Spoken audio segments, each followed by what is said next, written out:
Lumière. Lumière. Lumière. Lumière. Lumière. Lumière. Lumière sur le dégoût et la trypophobie avec Gaëtan Thiebaud du laboratoire d'études de l'apprentissage et du développement CNRS Université de Bourgogne. Joie, colère, honte, peur, tristesse sont les émotions primaires étudiées sous toutes les coutures en psychologie sociale. Mais le dégoût est plus rarement étudié. Là, c'est avec l'éclairage de la psychologie évolutionnaire que nous allons aborder le dégoût grâce à Gaëtan Thiebaud, docteur en psychologie au laboratoire d'études de l'apprentissage et du développement CNRS Université de Bourgogne-Franche-Comté. Bonjour Gaëtan. Alors avant de parler du dégoût et de l'étude que vous avez menée sur le sujet dans le cadre de vos recherches, pouvez-vous nous rappeler ce qu'est la psychologie évolutionnaire ou évolutionniste suivant les écoles ? Bonjour et merci pour l'invitation. Alors la psychologie évolutionnaire, c'est une thématique plutôt nouvelle dans le champ des sciences cognitives. C'est une discipline qui cherche à étudier la pensée et les comportements de l'être humain au regard de la théorie de la sélection naturelle de Charles Darwin. Et l'originalité de la psychologie évolutionnaire, c'est d'apporter un nouvel éclairage avec un éclairage qu'on appelle ultime, le pourquoi de nos phénomènes. Là où la psychologie classique s'intéresse aux explications proximales, le comment fonctionne notre mémoire, comment fonctionne notre perception, avec la psychologie évolutionnaire, on cherche à comprendre pourquoi notre mémoire fonctionne ainsi, pourquoi percevons-nous telle chose, etc., etc. Donc j'ai parlé des principales émotions, mais pourquoi avoir choisi le dégoût plutôt que la peur, par exemple ? Eh bien en fait, si on s'intéresse au dégoût, c'est que c'est une émotion centrale dans un nouveau système de défense dont la conception est très récente, c'est le cadre du système immunitaire comportemental. À l'instar du système immunitaire biologique que nous connaissons tous, nous avons également un système qui agirait avant le biologique, c'est le cadre du système immunitaire comportemental et qui serait donc son versant psychologique. C'est-à-dire que si vous voyez quelqu'un de malade dans votre entourage, dans votre environnement, vous allez avoir ce système qui en fait va vous donner un signal d'alerte pour justement faire attention à cette personne, peut-être l'éviter. Est-elle vraiment malade ? Tout ça, ça se passe bien en amont du système immunitaire biologique qui, lui, va agir uniquement quand vous êtes malade. Avec le psychologique, vous pouvez détecter pour éviter la maladie. Et donc, l'émotion du dégoût, il se trouve qu'elle est complètement centrale à ce système, car ressentir du dégoût, c'est se protéger de potentielles infections. Alors, en quoi consiste l'étude que vous avez réalisée précisément ? Nous, on s'est intéressé au système immunitaire comportemental et notamment à sa composante mnésique, c'est-à-dire est-ce qu'on se souvient mieux des objets, des items qui ont été touchés par une personne malade dans notre environnement. Alors concrètement, comment vous faites votre étude ? Est-ce que vous avez des populations tests ?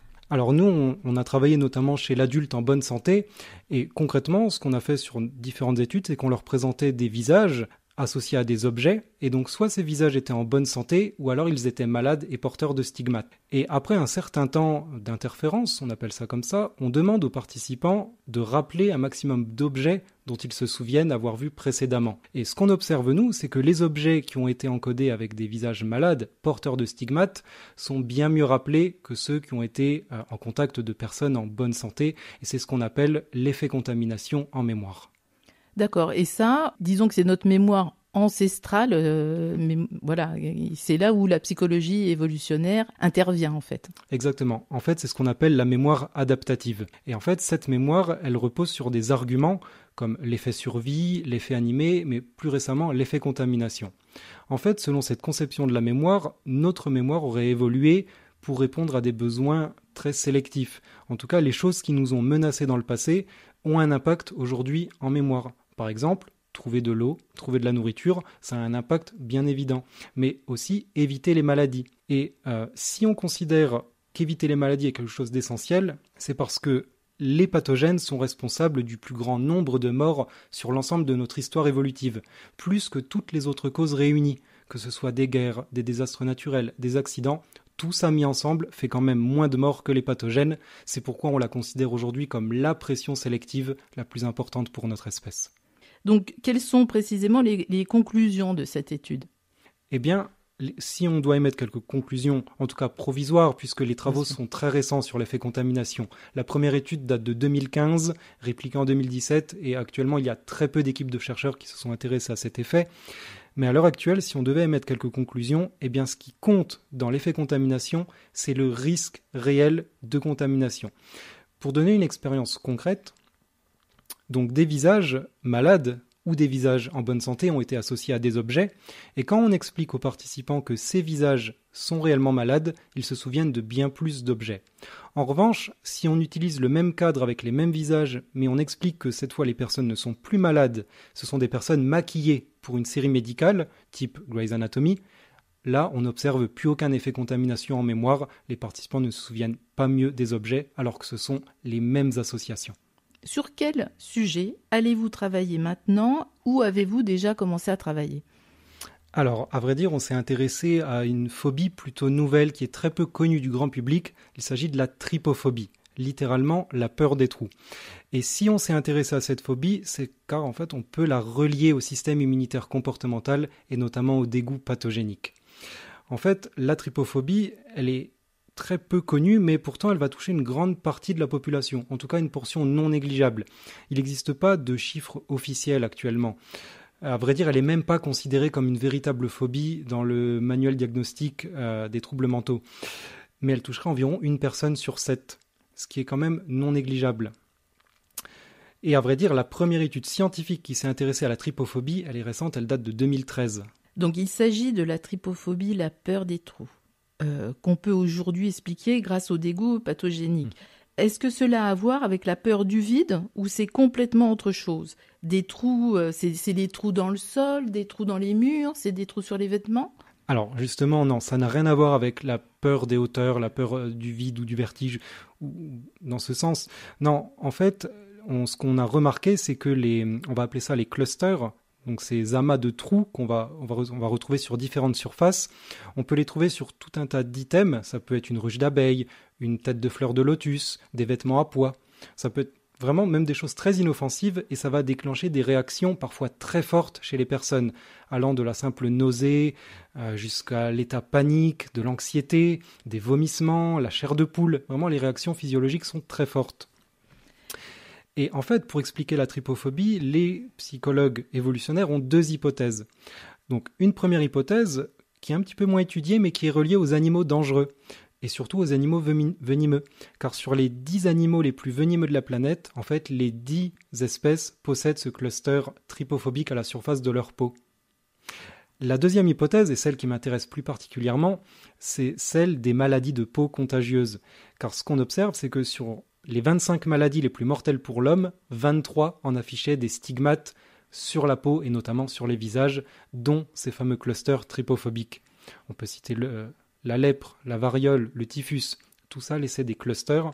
Et en fait, ce qui nous fait penser aujourd'hui que les gens sont capables d'avoir des réactions trypophobes, c'est par rapport à notre passé ancestral et justement à l'impact de ces maladies, à l'impact des pathogènes sur notre espèce. Comment allez-vous mener et procédez-vous concrètement pour mener cette recherche ?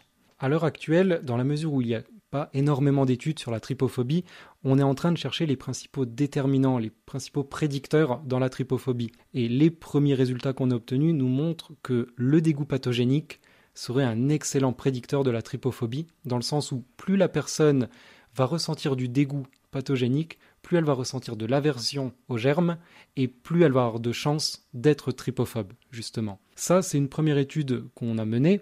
On en a d'autres où on essaie de discerner, on va dire, les impacts émotionnels entre dégoût et peur, car qui dit phobie dit théoriquement peur. Avec la trypophobie, c'est un petit peu plus particulier, puisqu'à l'heure actuelle, on observe qu'il y a bien plus de dégoût que de peur dans cette phobie. Alors, ce qu'on a fait, c'est qu'on a présenté des images trypophobiques classiques, des ruches d'abeilles, des têtes de fleurs de lotus et autres, avec des images soit effrayantes, soit dégoûtantes. Et l'idée, c'était de voir en termes d'impact émotionnel où ces images se situaient, plutôt du versant peur ou plutôt du versant dégoût. Et à l'heure actuelle, on serait plutôt sur le penchant du dégoût, ce qui nous rapproche du cadre du système immunitaire comportemental et du dégoût pathogénique. Alors, qu'est-ce qui vous a conduit d'ailleurs personnellement à vous intéresser à la psychologie évolutionnaire et quel a été votre parcours ? Pourquoi vous avez choisi cette voie ? Alors, j'ai fait tout mon parcours à Dijon. J'ai fait ma licence à Dijon et j'ai été très impacté par la psychologie cognitive. J'aimais vraiment beaucoup ça. Et arrivé en troisième année, en licence 3, on a eu des cours de psychologie cognitive un petit peu nouveaux, ceux justement du professeur Patrick Bonin, mon mentor que je salue, qui présentait des cours de psychologie de l'évolution justement. Et là, ça a été un vrai déclic. Je me suis dit, on est capable d'expliquer les comportements et la pensée de l'être humain avec la sélection naturelle, avec Darwin, avec la biologie. Tout ça est très intégratif et ça a vraiment été comme une lumière. À la suite de ça, je suis rentré dans un master en cognitive, le master d'ingénierie de formation professionnelle et psychologie ergonomique à Dijon. Et j'ai fait mon mémoire avec le professeur Patrick Bonin et mon mémoire de master 2 également. Et à l'issue de ça, il a obtenu une bourse ANR, un financement de recherche. Et j'ai fait toute ma thèse avec lui, ça a été une aventure formidable. Et on a travaillé vraiment sur ce système immunitaire comportemental, sur le dégoût. Là, on est en train d'essayer des choses sur la trypophobie. On a tout un tas d'autres thématiques, beaucoup moins reliées à celle-ci. Mais ça a vraiment été une aventure formidable de travailler avec lui. Merci. Alors, pour la trypophobie, parce que là, du coup, maintenant, je suis accro à ce sujet. Bon, évidemment, vos recherches, il faut qu'elles soient validées aussi par d'autres pairs internationalement. C'est le principe de fonctionnement de la recherche. Mais à quoi ça peut servir concrètement? Est-ce qu'on peut imaginer traiter des gens qui sont atteints de cette... D'ailleurs, c'est pas une maladie, mais de ce syndrome, est-ce qu'on peut imaginer comment on peut faire pour que les gens n'aient plus peur des trous? Alors, c'est une excellente question. Et vraiment, la visée de ces travaux, dans un premier temps, c'est vraiment déjà de faire reconnaître la trypophobie comme une véritable phobie. Actuellement, elle n'est pas considérée dans le manuel actuel, dans le DSM-5, justement, comme une vraie phobie. Pour autant, nous, on peut la considérer dans la mesure où les réactions sont vraiment très fortes de la part des personnes. C'est très handicapant. Dans la littérature, il y a pas mal d'études qui montrent que ça peut toucher de très jeunes enfants. J'ai le cas, c'est le premier cas reporté en 98 d'une petite fille qui était hospitalisée pour X raisons et qui, à la vue d'un instrument à poids, à la surface de l'instrument, il y avait des stigmates, enfin des clusters trypophobiques, elle a été complètement tétanisée. Elle a eu une véritable crise d'anxiété. Et l'idée aujourd'hui, c'est vraiment de faire reconnaître cette phobie comme une vraie phobie de la part des professionnels et de montrer qu'on peut peut-être pas la guérir, ou en tout cas ça peut être difficile, mais en tout cas on peut la prendre en charge. Et il y a des pistes, notamment avec des traitements médicamenteux, qui visent à réduire l'anxiété, qui serait vraiment aidant. Également les thérapies cognitivo-comportementales, c'est également très utilisé pour traiter les phobies, par exemple l'arachnophobie, ça marche très bien.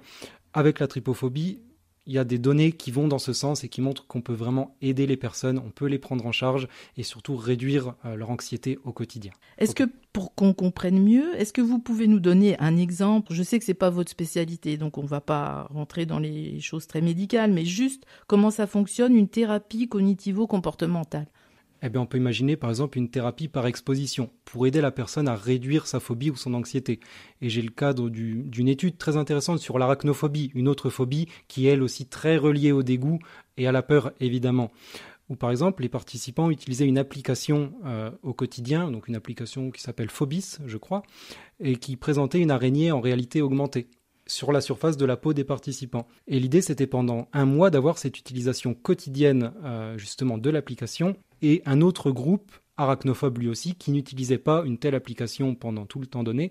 Et l'idée, après un mois, c'était de s'approcher d'une véritable araignée, une grosse mygale sous verre. Oui. Et ce qui a été montré, c'est que les personnes qui avaient utilisé l'application quotidiennement s'approchaient beaucoup plus au final de l'araignée que les participants qui ne l'avaient pas utilisée et qui eux étaient vraiment très anxieux, exprimaient beaucoup plus de peur et beaucoup plus de dégoût en général. Alors merci pour ces précisions parce que du coup effectivement on concrétise mieux comment ça peut se passer et à quoi servent aussi les recherches fondamentales dans tous les domaines. Je vous remercie vraiment pour vos explications qui étaient très claires. Vous allez commencer un parcours de chercheur, donc je vous souhaite bonne chance et puis de pouvoir travailler sur plein de champs différents en psychologie évolutionnaire. Alors, est-ce qu'il y a, par exemple, un sujet qui n'a jamais été abordé et qui vous intéresserait ? Un sujet qui n'a jamais été abordé en psychologie de l'évolution et qui m'intéresserait. À vrai dire, actuellement, il y a une recherche qu'on est en train de mener justement sur les préférences de sommeil dans une chambre à coucher. De quelle manière est-ce qu'on place notre lit selon l'organisation de la pièce.